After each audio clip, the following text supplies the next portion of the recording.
This is Bangalore Headlines, your source for the latest news and alerts from across the city.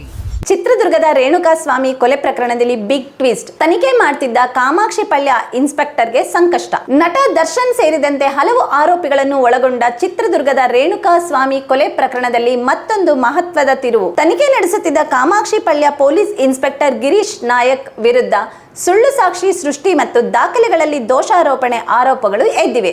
ಆರೋಪಿಗಳ phone seize ಮಾಡಿದ್ದು ಕಾಮಾಕ್ಷಿಪಾಳ್ಯ ಠಾಣೆಯಲ್ಲಿ ಎಂದು charge ಶೀಟ್ನಲ್ಲಿ ಉಲ್ಲೇಖಿಸಲಾಗಿದ್ದರು.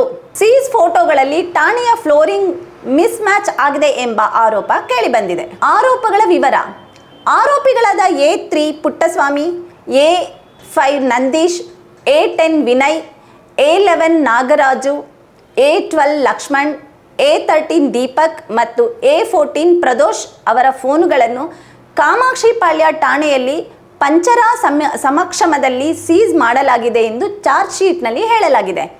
ಆದರೆ seize ಸಂದರ್ಭದ ಫೋಟೋಗಳಲ್ಲಿ ಆರೋಪಿಗಳು ನಿಂತಿರುವ ಸ್ಥಳದ ಫ್ಲೋರಿಂಗ್ ವೆಟ್ರಿಫೈಡ್ ಟೈಲ್ಸ್ ಇದ್ದರೆ ಕಾಮಾಕ್ಷಿಪಾಳ್ಯ ಠಾಣೆಯಲ್ಲಿ ಮಜಾಕ್ ಟೈಲ್ಸ್ ಅಳವಡಿಸಲಾಗಿದೆ ಎಂಬುದು ಗಮನಕ್ಕೆ ಬಂದಿದೆ. ಇದರಿಂದಾಗಿ ಫೋನ್ ಸೀಸ್ ಬೇರೆಡೆ ನಡೆದು ಠಾಣೆಯಲ್ಲಿ ನಡೆದಂತೆ ಸುಳ್ಳು ದಾಖಲೆ ಸೃಷ್ಟಿಸಲಾಗಿದೆ ಎಂಬ ಆರೋಪ ಎದ್ದಿದೆ. ಇನ್ಸ್ಪೆಕ್ಟರ್ ಗಿರೀಶ್ ನಾಯಕ್ ವಿರುದ್ಧ ಕ್ರಿಮಿನಲ್ ಕೇಸ್ ದಾಖಲಿಸಿ ಅವರನ್ನು ಆರೋಪಿಯನ್ನಾಗಿ ಮಾಡುವಂತೆ ವಕೀಲ ಸುಧನ್ವಾ ಅವರು ಸೆಷನ್ಸ್ ಕೋರ್ಟ್ಗೆ ರಿಟ್ ಅರ್ಜಿ ಸಲ್ಲಿಸಿದ್ದಾರೆ. ಕೋರ್ಟ್ ಕ್ರಮಗಳು ಪ್ರಕರಣದಲ್ಲಿ ಸಾಕ್ಷ್ಯ ನಾಶವಾಗದಂತೆ ಕಾಮಾಕ್ಷಿಪಾಳ್ಯ ಠಾಣೆಯ ಸಿಸಿಟಿವಿ ಕ್ಯಾಮೆರಾಗಳನ್ನು ರಕ್ಷಿಸುವಂತೆ ಕೋರ್ಟ್ ಆದೇಶ ನೀಡಿದೆ. ಇಂದು ಫೆಬ್ರವರಿ 24, 2026 ಸೆಷನ್ ಕೋರ್ಟ್ನಲ್ಲಿ ಈ ಅರ್ಜಿಯ ವಿಚಾರಣೆ ನಡೆಯಲಿದೆ.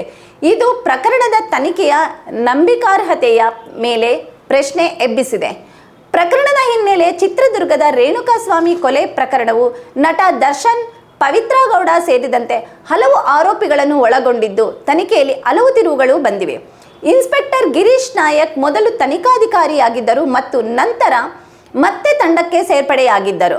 ಈ ಆರೋಪಗಳು ಪ್ರಕರಣದ ನ್ಯಾಯಾಂಗ ಪ್ರಕ್ರಿಯೆಯ ಮೇಲೆ ಪರಿಣಾಮ ಬೀರುವ ಸಾಧ್ಯತೆ ಇದೆ.